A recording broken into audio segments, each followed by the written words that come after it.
तुम्ही काय म्हणाल की खड्डे शेवटी आहेत, महानगरपालिकेच्या रस्त्यांवर पण आहेत, म्हणून आपण फक्त असं म्हणून चालणार नाही की आमच्याकडे कमी आहेत आणि त्यांच्याकडे जास्त आहे, पण ही वस्तुस्थिती मुद्दा नाही वादाचा. मला तो मुद्दा वादाचा करायचा बी नाही. कारण असं आहे महत्वाचा मुद्दा की खड्डे आहेत ते मान्य केलं पाहिजे. आता ते खड्डे बुजवले पाहिजेत. पावसाळ्यापूर्वी का नाही केलं, आता का करता येईल, हे सगळे मुद्दे येतात. पण वस्तुस्थिती का सांगितली एवढ्यासाठी की अनेकदा महापालिकेला विनाकारण सगळ्या गोष्टींसाठी जबाबदार धरलं जातं.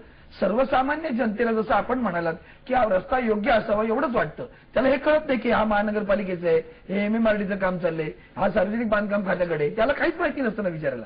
त्याला वाटतं हा रस्त्यात खड्डे आणि महानगरपालिकेच्या अखत्यारीत हा येतो. हा जो तांत्रिक बाब आहे ही तेवढ्यापुरती मी मांडली. आता राहिला प्रश्न, हे खड्डे वर्षानुवर्षे येत आहेत. थोडंसं मगाशी अंकुश काकडे तांत्रिक बोलले, वस्तुस्थिती आहे डांबर आणि पाणी यांचं अतिशय दुश्मन शत्रुत्व आहे.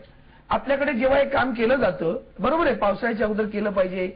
आता ते म्हणाले एक रस्ता व्यवस्थित झाला. एक मिनिट याच्यासाठी थांबतो. जगात बऱ्याच ठिकाणी टार रोड म्हणजे डांबरी रस्ते आहेत, मी स्वतः बघितलेलं आहे. आपण जेव्हा फॉरेनमध्ये जातो तेव्हा चांगले रोड मेंटेन होतात, आपल्यापेक्षा जास्त पाऊस पडतो, मग आपल्या तिकडे का नाही होत? एकच आता मुंबई पुणे रस्ता कसा चांगला झाला मग? म्हणून मुद्दा असा आहे की रस्ता केल्यानंतर रस्त्याचा वापर झाला तर मात्र मी येतो तुमच्याकडे. ओल्या डांबरीकरण केलेल्या रस्त्यावरनं काय झालं, लालबागच्या पुलाचं काय झालं? मी MMRD आमचं तिथे काय आहे ते वादाचे मुद्दे बाजूला ठेवूया. का मुंबई संत ज्ञानेश्वर मार्ग जो पूल आहे तो पुलावर खड्डे धडाधड का पडले? काल परवाकडे बांधला ना तो तर रस्ता एकदम नवीन आहे ना, मग काय झाला? पण मग जुन्या रस्त्यांचं काय? माझा दुसरा प्रश्न असा आहे की जुन्या रस्त्यांचं काय? जुने रस्ते बाकीचे तर वर्षानुवर्ष आहेत, तुम्ही नवीन पूल म्हणालात. एक मिनिट, कॉन्क्रिटीकरण केलेले रस्ते आहेत त्यांचा प्रश्न येत नाही.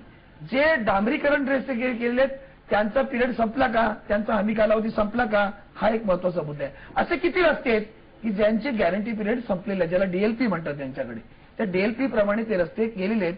त्या रस्त्यांचं नूतनीकरण करण्याची आवश्यकता आहे. त्याला पुन्हा प्रश्न आला, निधीची आवश्यकता, म्हणून सरकारकडे पैसे मागितले. सरकारने निधी उभारण्याची पण परवानगी दिली नाही आणि निधी पण दिला नाही. ही वस्तुस्थिती आहे. आता सुद्धा 1000 कोटी रुपयाची तरतूद केली, प्रत्यक्षात फक्त 500 कोटी रुपये मिळाले नाहीत.